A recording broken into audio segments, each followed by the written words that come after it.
सड़क, ऑटो यात्रा और परिवार को सबक। एक समय की बात है, रामपुर गांव में श्याम नाम का एक ऑटो ड्राइवर रहता था। वो बहुत ही मेहनती था। वो गांव में अपनी बहन और अपने माता पिता के साथ रहा करता था। वो पूरा दिन गांव में ऑटो चलाया करता था। उसके माता पिता और बहन कोई काम नहीं करते थे। श्याम के ऑटो चलाने से ही उनके परिवार का गुजर बसर हुआ करता था। लेकिन श्याम के माता पिता और बहन उसकी मेहनत की कदर नहीं करते थे। वो उसके कमाए पैसों से बहुत ही ऐश किया करते थे और पैसों को व्यर्थ में खर्च किया करते थे।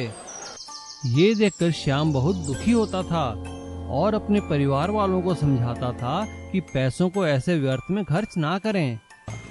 एक दिन जब उसके ऑटो में एक पति पत्नी बैठे तो उन्होंने अरे ऑटो वाले, मुझे लेक्चर देता है, रोक ऑटो, हमें नहीं बैठना तेरे ऑटो में। ऐसा कहकर वो दोनों ऑटो से उतर जाते हैं और उस दिन राजू की कोई कमाई नहीं होती है।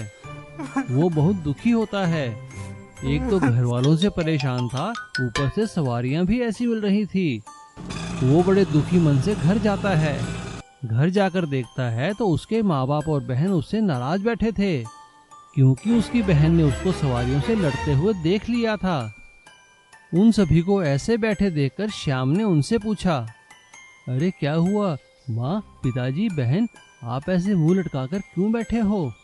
श्याम की बात सुनकर उसके सभी घर वाले नाराज हो जाते हैं। श्याम अपने घर वालों को जैसे तैसे मनाता है और उनको खुश करने का उपाय सोचने लगता है।